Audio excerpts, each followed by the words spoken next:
Hey, everybody. Welcome to Game Mess Mornings with me, Jeff Grubb, your host from giantbomb.com. Thank you for tuning in. In this episode, we're going to be talking about reviews for one of the most weirdly anticipated games of the year. It's going to be a good one because we have Britton Peele on the show. Britton, how are you doing? Do better that I'm here now. Yeah, it's literally the second you started talking, the Discord has started acting funky. We'll get that sorted though. I'm Always. glad you're here. Glad you're hanging out with us. Yeah, how you been? Have you been playing anything? Are you one of these people looking forward to Crimson Desert? Because I was certainly curious about it, and I played some of it, and I have some thoughts. We'll talk about it here in a second. Yeah, I was curious about it, and then now I'm more curious and more Yeah. conflicted about it for reasons we'll talk about. No, I was telling Jan before the show, my TV has been monopolized by Pokopia, and most Yeah. of it isn't even me. My wife has played, has gotten really into two video games in her life: Dragon Quest Builders and Dragon Quest Builders Oh, 2. wow. So, Okay. So of this is course, delivering. yeah, that same studio is, of course, the one to finally get her back to gaming to scratch that same itch. She couldn't care less about Dragon Quest, to be Right. clear. She also doesn't like Pokemon, really. But these games, something about them, she spent hundreds of hours with Dragon Quest Builders. I see the same thing happening here. So I haven't used my TV as much in a while.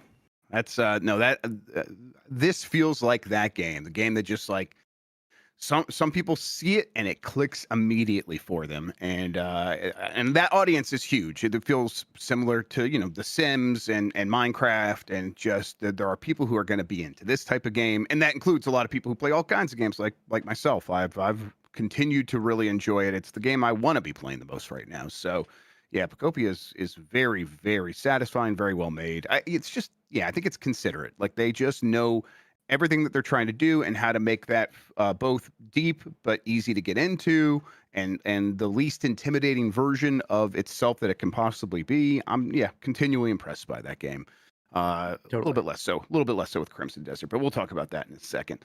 Let's get into it. There's plenty to talk about. Let's explain ourselves first. We're Giant Bomb. We are an independent games media website. We're out here on our own. There's no corporation behind the curtain over there.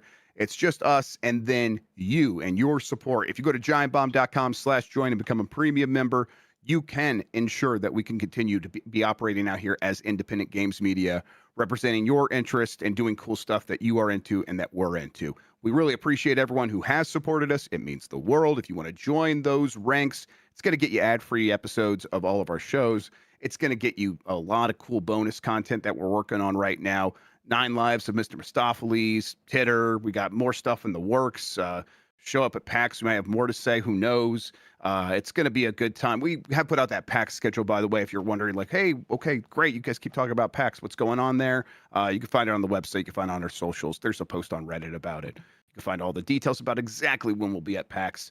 And if you can't join and become a premium member, we understand. I get it. Times can be tough, or you're just very conscious about your money. Well, I appreciate that. Tell a friend about the website. We really appreciate that as well. As far as this show goes, most weekdays, I, Jeff Grubb, will help piece your gaming life back together. That includes breaking news and maybe even some of our own original reporting. For all these topics, I'll get the input of a bona fide expert who will make me look smart. If you are watching live on Twitch, welcome. You can always listen to the show later on podcast feeds by searching for Game Mess Mornings or find the RSS feed on giantbomb.com. You can also catch the show later with chapters and timestamps on YouTube. Hello, YouTube. All right, we have a lot to get into, so let's start the morning mess with those Crimson Desert reviews. It has an 80 on OpenCritic. I think it's a little bit lower, with even more reviews on Metacritic on PC, where the vast majority of the reviews are. I haven't looked to see if there are any reviews for the console version.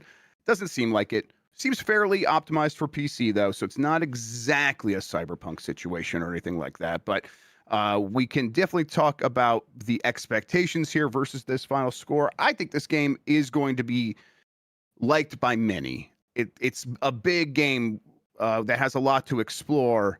I cannot stand it, but let's talk about some of these other reviews really quick. It has 3 stars on Eurogamer from Lewis Gordon, who says, A vast world and even vaster array of MMO-like activities mixed with glittering fidelity mix with glittering fidelity in Crimson Desert. But what good is it without much character, texture, or charm?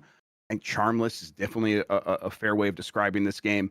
80 out of 100 from PC Gamer, or slightly better sort of a review here. Molly Taylor says, vast and obtuse in a way that is going to frustrate some and exhilarate others. Crimson Desert is a fascinating journey, even when the destination isn't all that. And then 9.5 out of 10 from DualShockers Christian Bognar, who says, it's simply one of the biggest games I have ever played, with an astonishing amount of high-quality content, and an absurd amount of complex puzzles, and a world so gigantic I still haven't come close to seeing everything after 100 hours of playtime. While the story isn't the best and some bosses seem downright unfair, those flaws do little to diminish Crimson Desert, an absolute marvel and one of the best open-world games on the market. I included that review because I wanted to represent the entire spectrum, but also because I think if that sounds good to you, biggest game, just chock full of stuff, just like overflowing to the brim with content, it's that game. But when I was excited about that Britton, and I picked up the controller and then I moved the character, and it just felt so. I mean, it feels atrocious to me. Moving this character feels awful. It is like similar to the feeling you get from Red Dead Redemption 2, but noticeably worse, in my opinion. That's like the first non-starter for me. I'm still trying to like push myself through it, trying to get to some of these other things, trying to engage with some of these systems that I think are still promising. There's a lot of systems. There's a chemistry like system like Breath of the Wild, and all these MMO like things where you can go engage with them. But I have a hard time getting over that initial hump, and then it does not help that the characters are not just uninspired. They are like actively pushing me away from just how charmless they are. This is a weird one, Britton. How are you like responding to these reviews? What are you feeling now as we sort of get on the other side of this initial reaction? Yeah, it's definitely been interesting because early on, I think when people started first previewing it and so on, it was being mentioned in the same breath for various reasons as like Breath of the Wild, what like you just did, and Elden Ring, which are two of my favorite games of the last decade. So I started saying like, okay, cool. Like I spent over 100 hours with each of those. Maybe this is my next thing. That sounds great. And then some of these reviews and impressions started hitting yesterday. I think friend of the show, Lexi, had said it was a mile wide, an inch deep. Yeah. And seeing stuff like that really made me go, oh, maybe. And you comparing it to Red Dead Redemption, like those I didn't like the way that game controlled. So yeah, now it went from something I like was kind of excited about to now I'm a lot less excited, but still kind of interested. I feel like maybe I still need to try it, but it's definitely lower on my priority list than it would have been before. Yeah, it's I think there are going to be a lot of people who will say, "Hey, this is if you like Breath of the Wild, why don't you like this?" Or if you like Red Dead Redemption 2, why don't you like this? And there is a clear difference to me when I play this game versus those. And even as someone who doesn't like Red Dead Redemption 2, like I think Red Dead Redemption 2 is bad in a lot of ways. That I can see the purpose and the artistry and the design choices and the decisions that they were making to build the game that they wanted to make. I think the game they wanted to make is just flawed on a fundamental level, but whatever. I can sort of have a disagreement there and say it's mostly not for me. And then here's where I'll take a stance and say that these things are bad. This doesn't have any of those considerations. This is just a game that throws everything in. It's a bucket full of just everything in the kitchen. And the lack of an editor, the lack of sort of a directorial viewpoint is so abundantly clear as you're playing this, because it's just like, okay, what do you want me to be doing? How do you want to direct me into the fun? For as much as like Breath of the Wild starts and they're like, just go. That's not what's really happening in Breath of the Wild. What's really happening in Breath of the Wild is they built a world so intrinsically interesting and with sight lines that were obviously deeply considered. And like when you see something now, you can go to it, and like once you walk up to it, your brain picks up on these cues that tells you here's what's happening and here's an idea of how you can maybe use things. We're never going to explicitly tell you, but we're going to let you discover it. I mean, I think there's zero of that in this game. This is just like, hey, we have a list of stuff that can be in a game, and we're gonna throw it all in, throw it all together and put it next to each other, and just let you have fun because there's just so much. Isn't that what you want? And for some people, it will be yes. And for me, it's like, oh, this is the kind of thing where when I originally played Red Dead Redemption 2, and I was writing that game was disappointing to me, and my concern was some developers are going to see that and be like, this is what our games need to be, and they're not going to have the skill level or the artistic merit and even the budget to accomplish that. Now, this game gets close in terms of presentation of like the visual style. But then, like, as soon as you look a little bit closer, you're going to see that inch deepness to it, that inch depth. Be like, oh, okay. Will I really get the reward, the satisfaction of playing this game if I spend 100 hours in it? And I can't see how that's possible personally. So, Yeah, what do you think the fate is for out. this game? Yeah. What do you like? Do you think this is something where it's like we get to the end of the year and it still has its champions, or it's a flash in the pan? Like, well, what do you think? I think it could at least find its niche. I still see some of the like Black Desert Online folks, excited about it and kind of looking at the criticisms and saying like, "Oh, y'all, this is nothing. Like we're used to all this. This is what we wanted." So right. I think there's a good chance that it'll still find that audience that already kind of knows what they're getting into, maybe, and is ready for it. But maybe it's not for folks like me and you.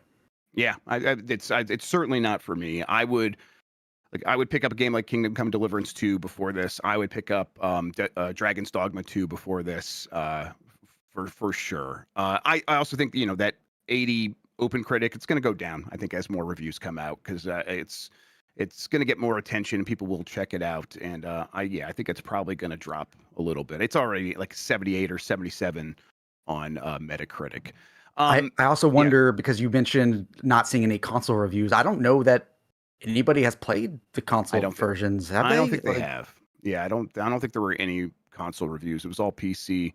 And I think we saw some footage of the PS5 Pro version, and that one looked okay. And then I think recently something did come out with it running on PS5. That might have been leaked footage or something.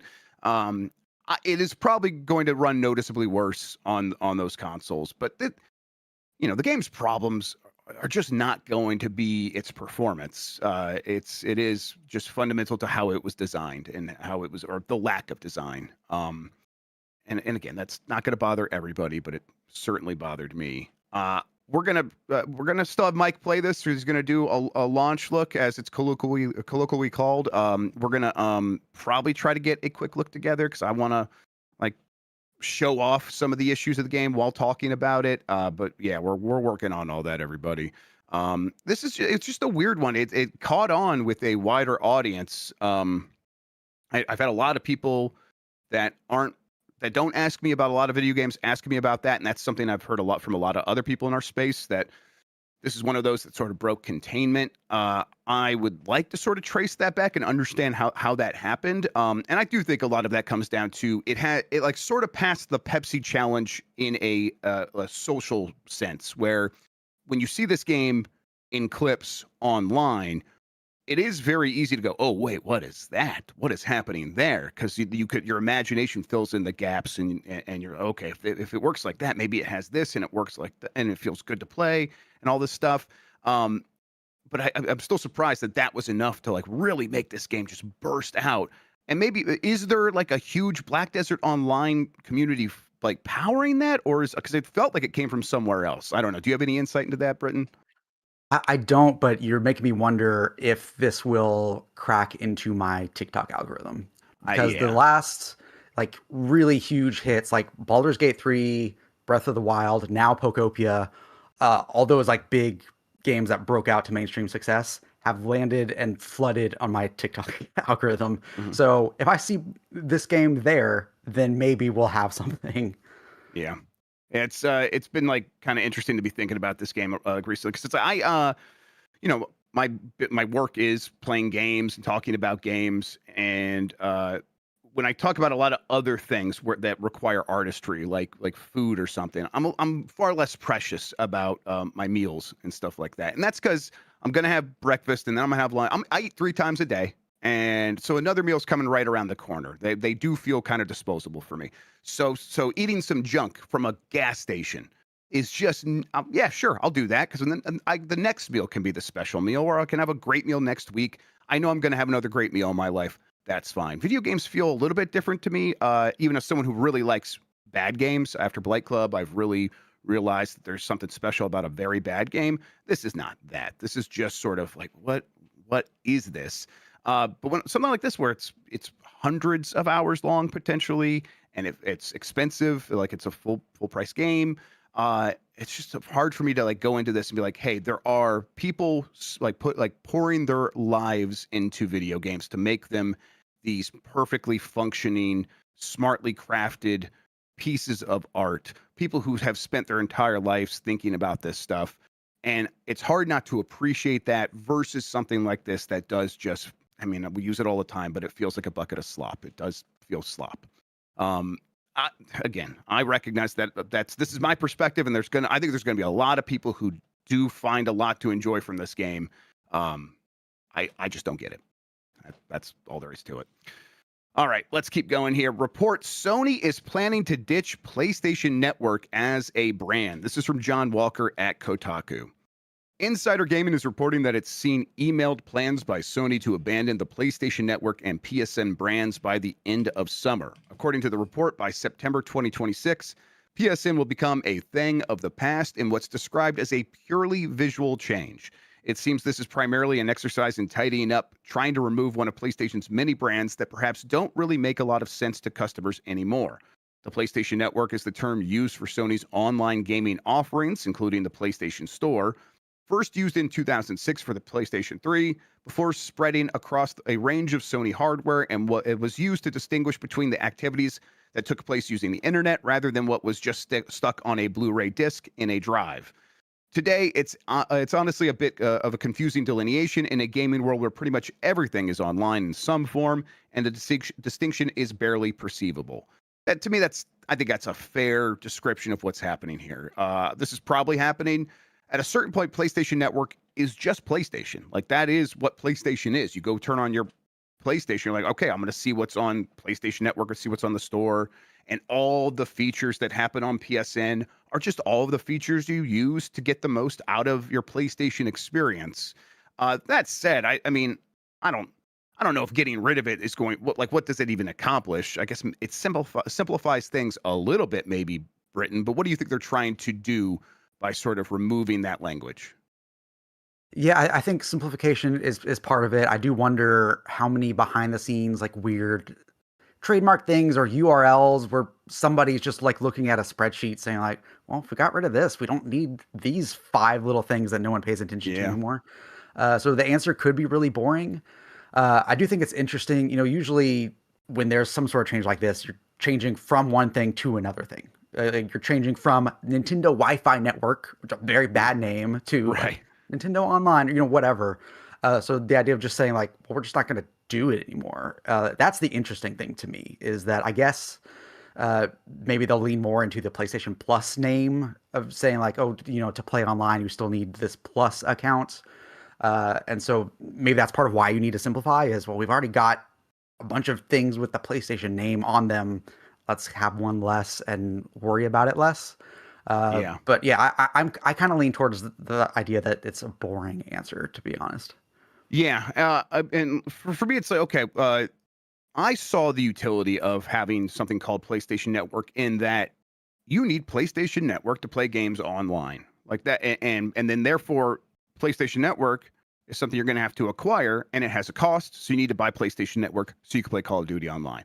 And it's like, that was a very easy sort of thought process to follow of, we want to sort of make our online experience feel premium and bespoke and special. I guess they can do that under the PlayStation Plus name, right? The PlayStation Plus does suggest that it, like, you're getting even more out of it, whereas maybe the network name should be just taken as a given. And I think that's kind of what they're getting at here with some of the talk of why this is happening.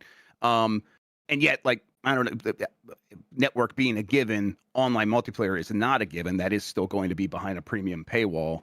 But yeah, they could sort of couch that under the PlayStation Plus name, as you were saying, and Plus does at this point have that association of I will pay money for that specifically to get more out of this, and then network is maybe a little bit redundant. Um, One question I do have is we are going to be in a very different world for the most direct competitor for PlayStation next generation in the Xbox when that thing launches as, supposedly a PC. That's what Microsoft is saying themselves. It will be odd and very unlikely that they will continue to force people to pay for online to play online multiplayer games on that device. Do you think that is maybe causing Sony a little bit of strife of like, how do we continue to position this, or do you think they don't think about that? I think it could be possible. Yeah, because we've already muddied the waters so much with like, oh, if a game's free to play like Fortnite, you don't need the paid exclusive stuff. You don't need Game Pass. You don't need whatever. So that stuff has been like weird for a little while, and maybe this actually helps. Of like, hey, yeah, you have your PlayStation account, and that lets you do most things. But if you want to do these extra things, you need Plus. But just a PlayStation account will still let you play your Fortnite. Will still let you buy stuff from the store, that sort of thing. So I do think it could be part of it, and I wonder if Xbox does take that route of opening the gates more, then this is just easier to say, okay, anyone on PlayStation can just play PlayStation games online. Then you don't need to do the song of dance of trying to explain, well, then what does network actually mean? What does that get you? It can just be more clear cut for consumers. Yeah, and I see in chat if you think Microsoft will stop charging for online, I have a bridge to sell you. I get that, like I'm fair, but they're selling us a PC. How are they possibly going to justify charging for online on the PC that they're going to sell us? They might try, but it's a PC. Like people just stop buying those games on the Xbox side of the PC and instead buy them on the PC side of the PC, where it's all also available and will not in any way require online multiplayer to be a premium purchase. Like Steam is there, Epic Game Store is going to be there. Those do not require online. You can get all of the Microsoft games that will be on the Xbox side over there as well, except for I think some of the backward compatible games that are like will be the discs that you have in your library. But can they continue to charge for online multiplayer for older games? I mean, they might try. I just don't see how it's physically possible for them to like make that make sense. That doesn't mean they won't do it, but I mean, Britton, I don't know. What do you think? Am I getting out ahead of myself over my skis here? No, I am following your logic, and yeah, I think a lot of folks in chat are saying like, yeah, they're gonna try anyway. Okay, so it'll be a games for Windows Live situation, Yeah. and there'll be, it'll be short-lived, relatively speaking, because yeah, I think you're right. If it is a PC, and you can buy the Xbox Store version of a game or the Steam version, but they both work on your box, then I think word is going to spread pretty quickly that, hey, buy the Steam version because you're getting a lot more out of it. The Xbox version would die. So yeah, maybe they will try, but effectively, if the box is a PC, then you wouldn't need to be paying for a subscription to play those games online. Yeah, it's. I mean, at the very least, it's going to be interesting to see how they try to thread a needle if they do go for it. And yeah, I mean, I do not blame anyone for being cynical about a company like Microsoft and expecting them to do some dumb shit just because it's Microsoft. And well, because Jeff explained it doesn't make sense, doesn't mean Microsoft won't still try. That's fair. If they do still try, I can't wait to see. How are you guys going to actually explain this to human beings who have to understand these things? And the answer will probably be they won't, or they'll do it very, very poorly. Okay, going back to PlayStation Network, yeah, I could see them dropping that. It won't affect things too much. I think PSN became such a generic term over time that I do wonder why you get rid of it, but also it's not really serving any purpose because it just describes everything. So fair enough.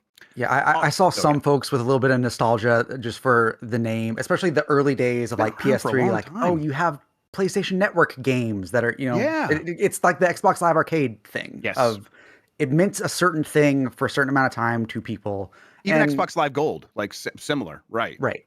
Yeah, so I think there is a little bit of that for some people of like, oh, like I'm kind of sad to see that go away, but I think this is probably for the best in the long run. Yep. All right. You know what? We got plenty more headlines to get to, but first we are going to take a break. When we come back, we'll talk about what's Sony's state of the VR and all that. Before we do that, though, some ad messages. If you want to skip out on these, we give you an option to do that. Go to giantbomb.com/join, become a premium member. There you can find ad-free versions of the video and audio program. Till then, we'll be right back.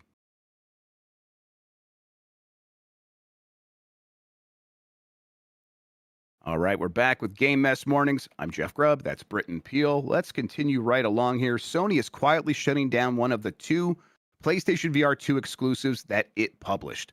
This is from Chris Scullion at VGC.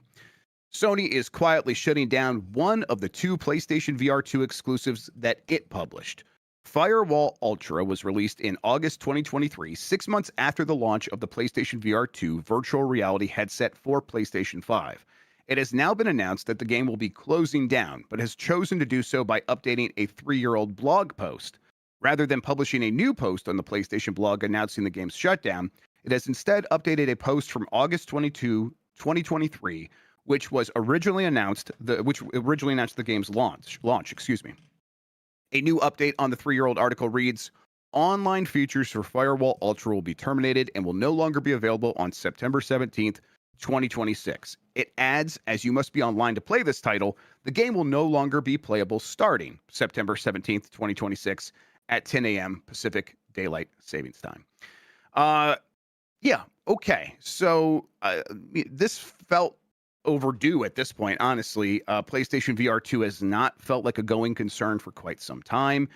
Honestly, Britton, it never felt like a going concern because, as this article points out, this is one of the two games that Sony published for its own hardware. The other one being Horizon Call of the Mountain, I think is the name of it. It says it in this article somewhere when I read it earlier. Yes, Horizon Call of the Mountain. Both of these were launch titles, I'm sorry, Call of the Mountain was a launch title. Firewall might have came a little bit later. But they were in that launch window. And then the rest of the library for PSVR 2 was from third party, and it wasn't even like on PSVR 1 where it was clear that Sony was giving money to third parties to like directly make games for the PSVR. This is one of those ones where it's like, man, why did the PSVR 2 even happen if this was its fate? And this fate always felt sealed, and we would always end up here having this conversation, right, Britton? Yeah, I have a PSVR 2. I covered it relatively extensively back when I was covering games more extensively. Like they sent me every game for it, which ended up being most games of its lifetime, I guess. And there's some good stuff. The headset itself, very comfortable. There was a lot of things I liked about it. I did buy one of those adapters to hook it up to the PC so that next time I do some PC VR stuff, I can use it since the headset is comfortable. But yeah, I haven't had a reason to hook it up in a very long time. And Sony, saying they themselves didn't provide a lot of reasons. Third parties did some good stuff, but it's a lot of the same games in most cases that are also on Steam or even the Meta Quest. Not a lot of exclusives like PSVR 1 had. I mean, honestly, it's very similar to the PSP to Vita chain, right? Where PSP got a lot of attention. Sony had a lot of like its internal developers making games for PSP, and then the PS Vita, which is better hardware, just like the PSVR 2 is much better hardware. A lot of lessons learned, and they show up in obvious ways, and just how much better this hardware is. Not that the PSP was bad, and not that PSVR 1 was bad, but there was improvements, obvious. But then the software support, the amount of energy that went into ensuring games came out for the device was clearly diminished. And while I think it's similar, this is much more egregious than what happened with the Vita. The Vita had many more games than the PSVR 2 ended up getting. I think that Sony just kind of like saw their history and was like, the same thing is going to kind of happen here. We see the writing on the wall basically from day one. Let's see how this thing sells. Maybe it does better than we're expecting. And we end up in like a Connect situation where it's like, well, we can't help but support it because a ton of people bought this thing. They're still excited about the PSVR 2. And that didn't happen. So Sony did not change their strategy. And we just didn't get very many games for the thing. And I don't think they made a mistake at that point. It's just, again, odd that the PSVR2 ever even happened, in my opinion. Especially considering like the PSVR1 games weren't backwards compatible.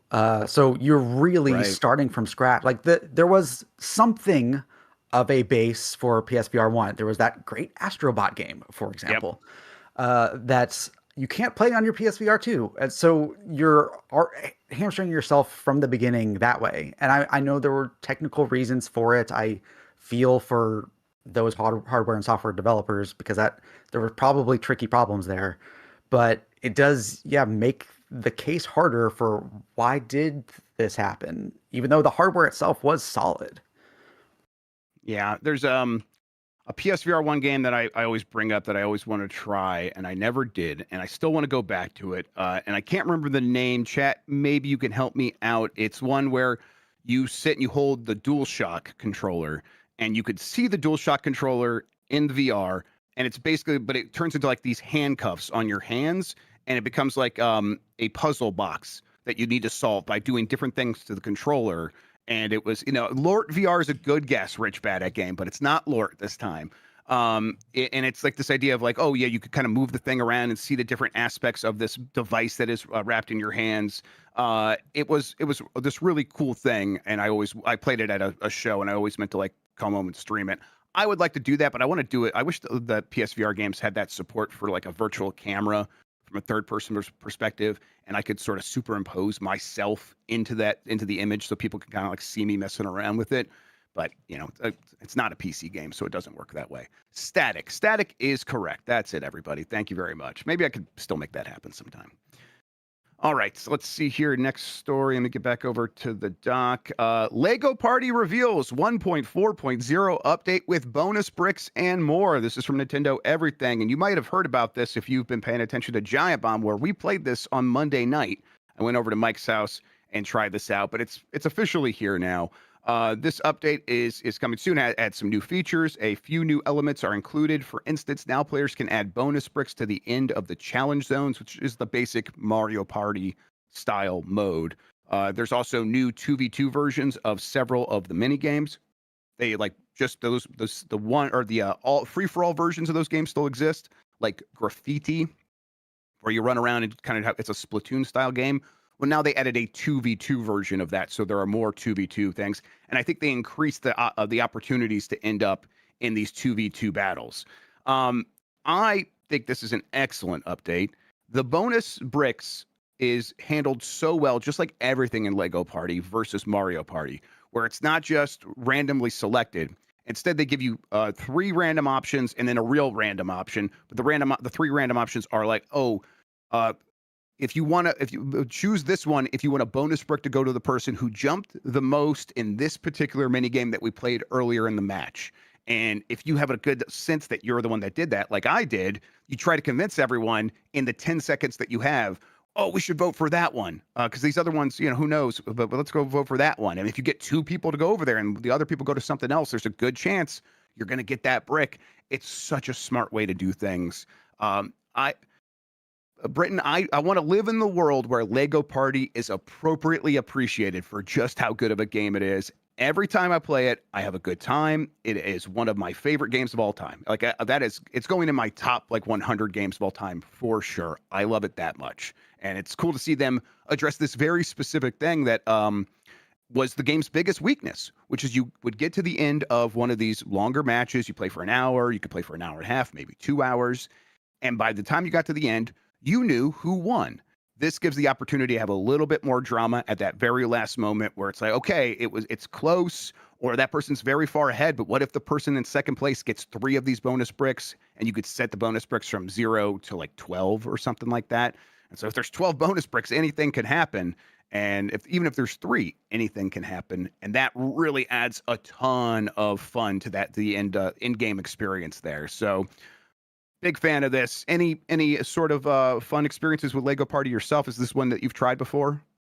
Every time y'all play this, I think I need to get around to buying Lego Party. It still hasn't happened. I think a lot of people in chat have said the same thing. I'm kind of waiting for a Switch 2 version of it. Right. The Switch 1 version is a little disappointing. Yes. Yeah, and my son will he mostly plays stuff on the Switch, and we've played a little bit of stuff on like an Xbox controller, and he can adapt pretty well. He's 6, but he does get confused of like, wait, it says hit A, I'm hitting where I Yeah. think A is, that common problem. So Yep. I would prefer to get a Switch 2 version of it if they release one, especially if it's all on the cartridge. I would probably grab that immediately because every time y'all play it on the site, I think, man, this looks like a blast. It, Yep. it does things that Mario Party would never do in ways that are great. So I really want to play it, but unfortunately, I'm part of the problem and haven't contributed yet to it being one of the biggest games in the world. I think we're still doing it where if people do become new premium members this week from like that Monday time we streamed it up through the end of the day on Friday. I know Mike set a specific time in the video if you want to go see exactly what it is. If you become a new member in that time, we have 10 codes to give away to get Lego Party.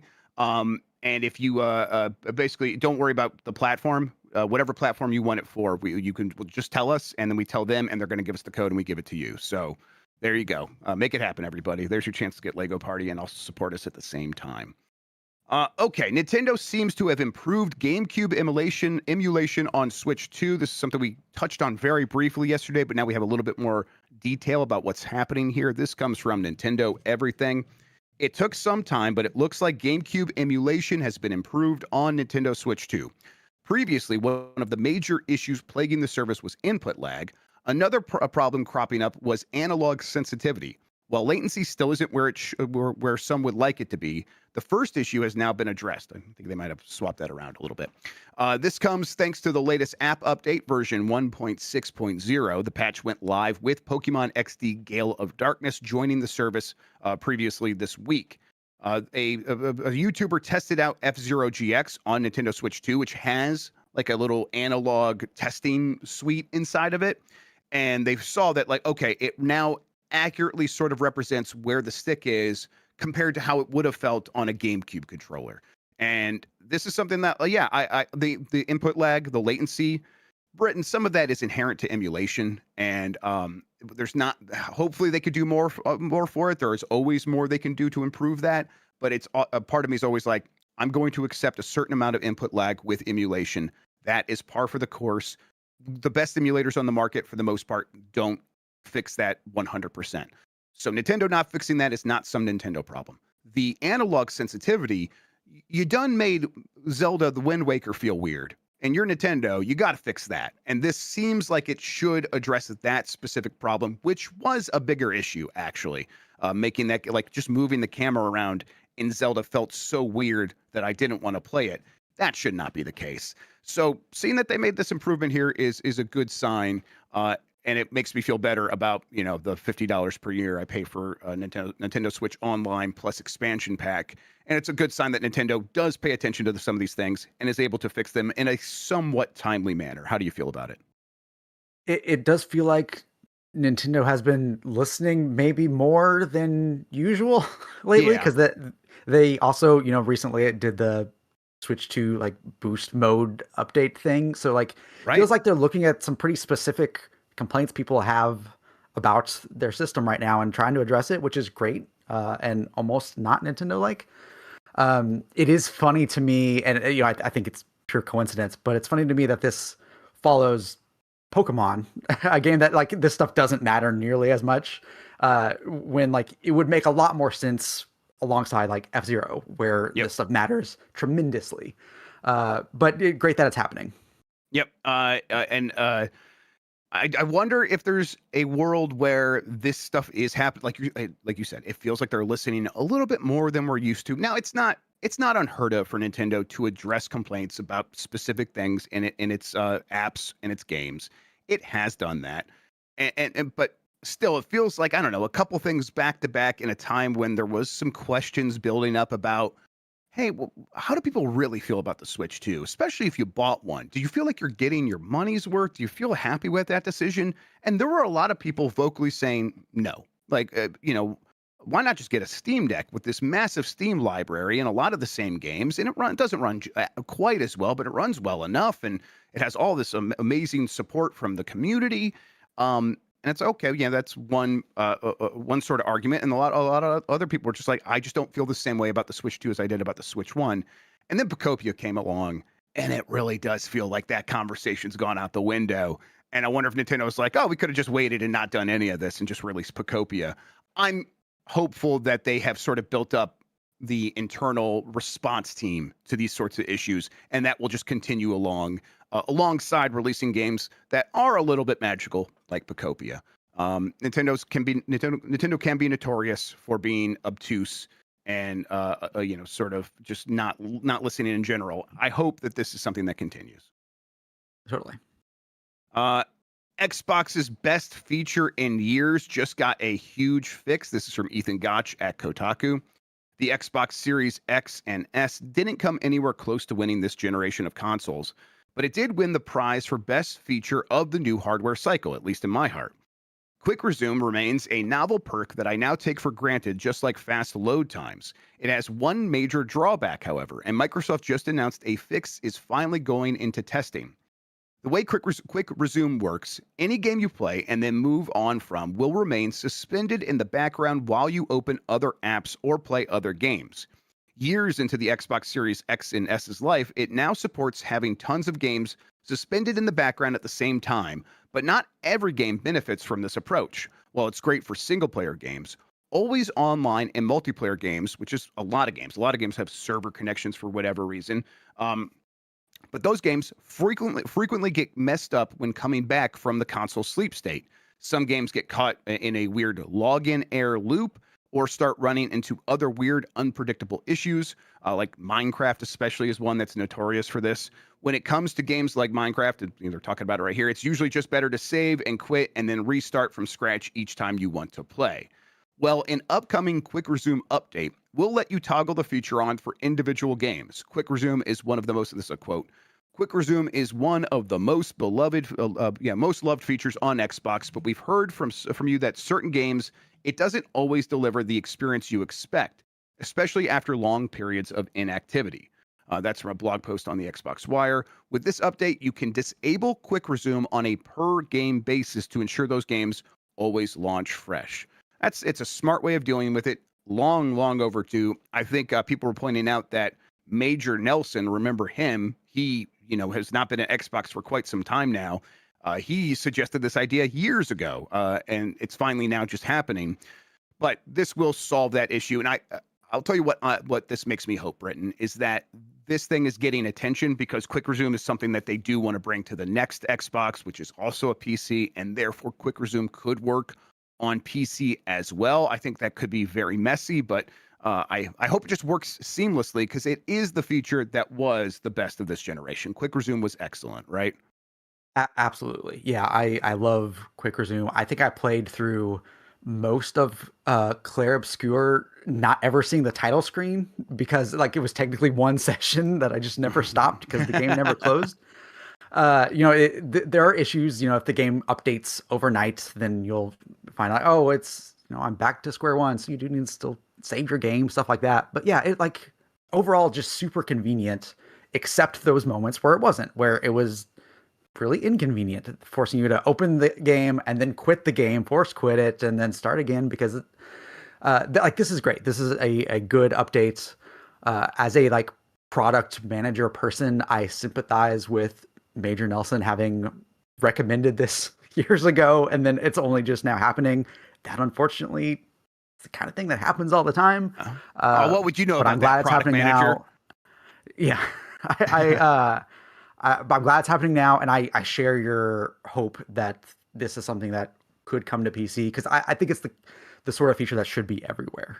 Yeah, I don't know how it works necessarily. My understanding is they build these kind of save states, and they get saved into storage, and then it's compatible with RAM, so it can migrate from one to the other. But that could be off base. I could be completely wrong about that. But it just doesn't sound like something that is impossible to work on PC. And especially if they are building this new PC in a way that's let's think about it from a console perspective. It has a custom system on a chip. It has all of the hallmarks of a console in that they are building, but they're also building as sort of like a reference box where other PC manufacturers could maybe just make their own Xbox based on this same hardware that again operates as a PC. And once you get some of that standardization in there, you can expect a certain level of, okay, there's enough hardware out there to support this thing so we can build this into Windows and just make it work. Now, as soon as I say that sentence, it's like, man, Windows is in such a sorry state. Do I really believe that they can make this thing function in a way that is comparable to how it works on console? No, I don't. Right now, I don't. I would love to be proven wrong, though. It would be nice to see them get something like this right. It would be the kind of thing that's like, okay, this new Xbox does have a place. It's not going to be the right device for a lot of people, but it has its place in the market for the 10 to 20 million people who might show up for this very expensive Xbox console/PC. All right, let's keep going here. Shinobi Art of Vengeance's special DLC stage starring Sega villains is coming next month. This is a lot of fun. This is from Chris Scullion at VGC. Sega has announced the release date for its upcoming Shinobi Art of Vengeance DLC stage. As announced back in October, the critically acclaimed action platformer will be getting new DLC starring some of Sega's most notable boss characters.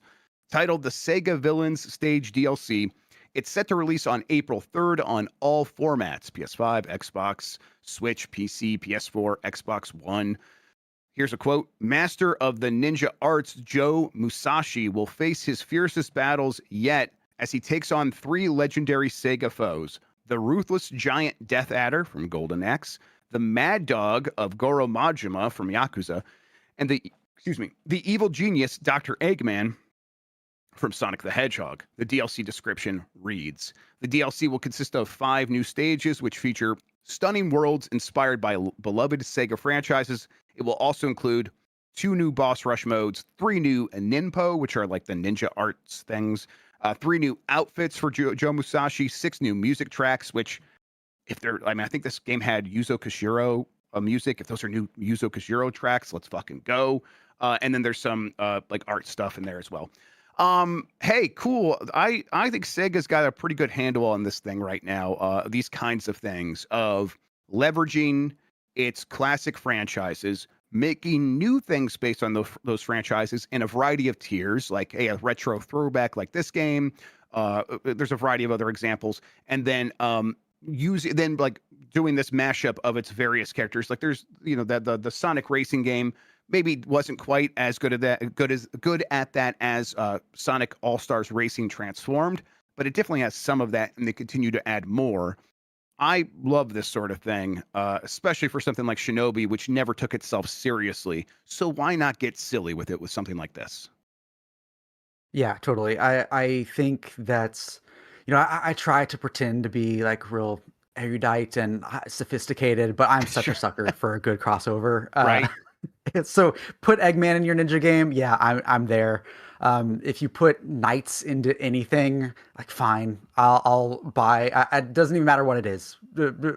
Put knights in there, I'll buy the Sega game. It's fine. So good on them for knowing what buttons to push, and it seems like they're being rewarded for it. On this topic, I didn't include it in the headlines here, but I did see this was happening. It was just kind of a trailer. Shenmue 3 Enhanced did get a trailer. They had collector's edition information on that. It looks, I don't know. One day I will play Shenmue 3, even though I've never really loved a Shenmue game. I want to play through all of them eventually.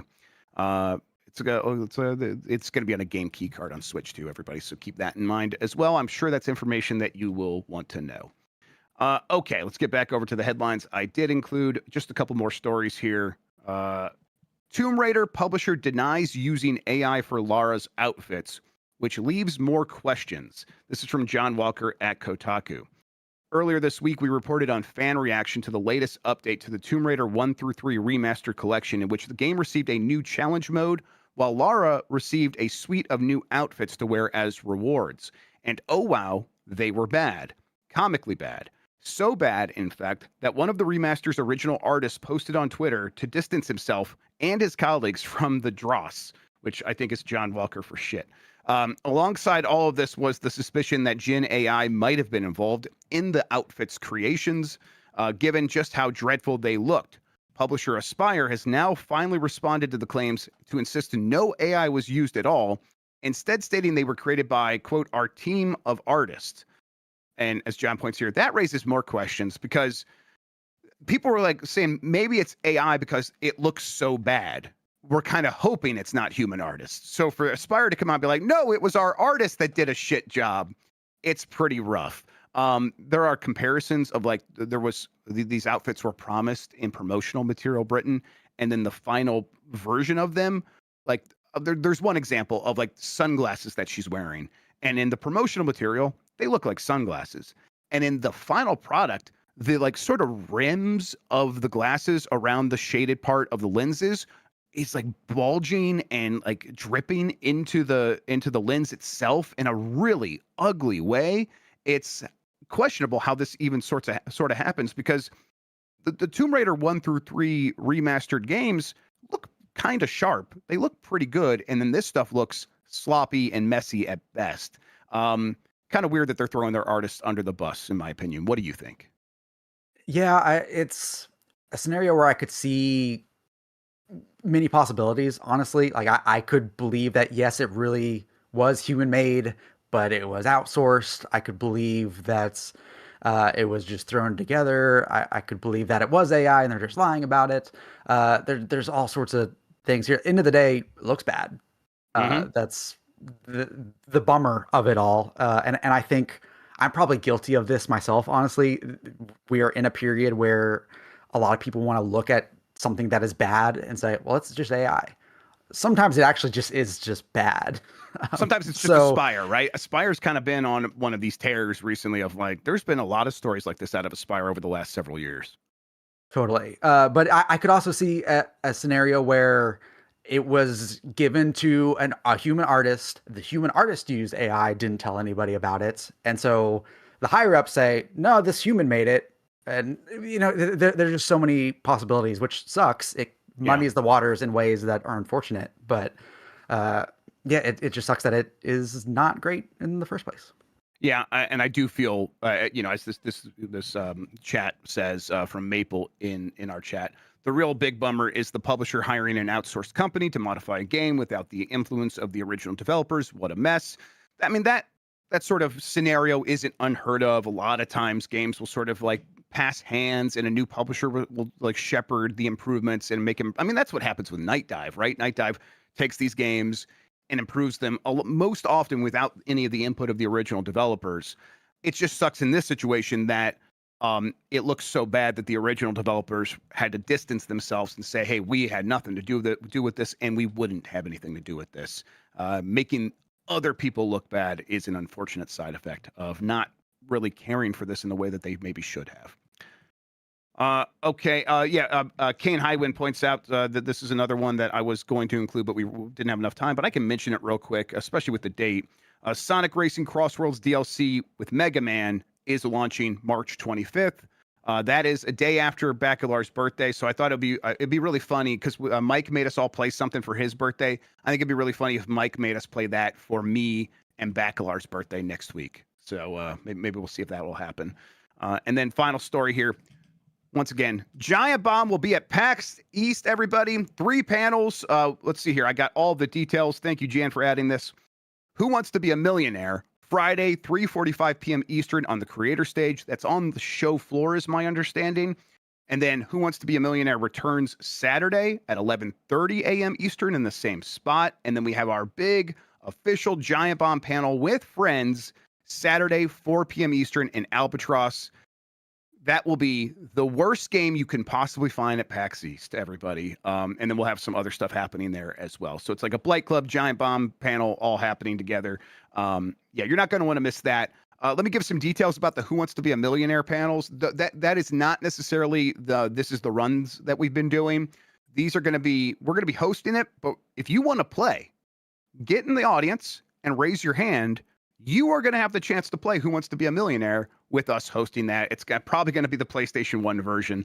We'll have some fun with that. So yeah, come to those shows. You can participate. Mike might have got his hands on some merch to give away as prizes if you do well in Who Wants to Be a Millionaire. So let's make it happen. Oh, and we will have the Irish version, but there's some caveats there. I'll just say it because it's fun. We can repeat it there. It'll have the same effect. You can play the Irish version of Who Wants to Be a Millionaire if you are Irish with an Irish passport. You'd have to show us the Irish passport. All right? We'll stamp it. I don't think we're allowed to do that. These immigration rules have gotten weirdly strict. I don't want anyone coming up being like, I'm 80% Irish or anything like that.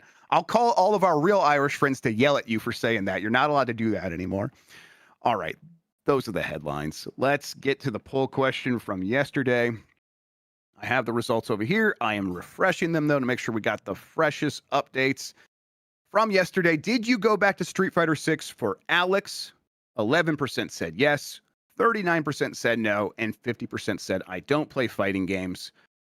All right, that's half of you don't play fighting games. I forgive you. The other half of us, many of you aren't going back to Street Fighter for it, but 11% going back for DLC. That's probably maybe even on the high side for DLC. What do you think, Britton? Yeah, Street Fighter's a good game, so I'm sure some people are just like, any excuse, good enough. Any excuse, exactly. Yep. All right, we have a new poll question we'll get to here in a second. Before we do that, though, Britton, why don't you tell people where they can find you on the internet, what you have going on, and all of that good stuff? Yeah, so mostly, my day job, unfortunately, no longer revolves around video games as much as it used to. I work product management at Chicago Public Media. So if you're in Chicago and you listen to WBEZ or read the Chicago Sun-Times, I do a bunch of behind-the-scenes stuff there. We're a nonprofit, so donations are welcome and appreciated. But in terms of like video game writing stuff, I'm on Blue Sky a lot. BrittonPeele.com is my username, also my website. I think the last piece of video game writing I've done actually was my Game of the Year list on Giant Bomb. So if you want to go back and read that, that was a lot of fun and a big honor to put that together. So yeah, I did. I will say, Grubb, I put Metroid Prime 4 on there. I stand by it. But I have some other stuff you liked there it. too. Yes, I'm glad people can enjoy that game. It's not it. I did not like it, but that's me not liking that game. Even though I see the ways it's good for some people, especially people who are super into just Metroid and into Samus and stuff like that. That stuff worked. I liked some of the characters, but yeah, not for me. Okay, let's see here. Yeah, let's do the poll question that we'll get to tomorrow. Are you getting Crimson Desert? Yes, no, or what is that? I think there are still a lot of people who actually are like, what the hype did not get to me. I do not know what that is. So those are your options. We'll get the results. We will talk about that on Game Mess Mornings here on Giant Bomb tomorrow. Speaking of Giant Bomb, it's Thursday, so we have Voicemail Dump Truck, and we do have the return of the internet's hottest dating show, Marry Me Tomodachi. Abby Russell will be mixing and matching couples. Just wait and see what's going to happen on this next episode, everybody. That'll be it's a premium show, but you can catch it streaming live. We do take it down and make it premium only after that. So if you want to watch it for free, you can. You got to be there when we're streaming it. So keep that in mind, and that will be later today as I try to get the calendar up to make sure I have the exact right time. 4 p.m. Eastern, 1 p.m. Pacific time. Okay, I think with all that out of the way, Britton, I think I just got to say thank you for hanging out with me and talking about video games, man. I really appreciate it. Absolutely. Always a pleasure. Always a blast. This is my day off. I asked like, hey, can I spend my day off talking to you about video games? So I thank you for that. indulging me. Of course. Yeah, thanks. We'll have you on again soon. I look forward to it. Thank you, everybody, for listening and watching. You are the best audience in gaming. Until next time, have a good one. Take care of yourself, and goodbye.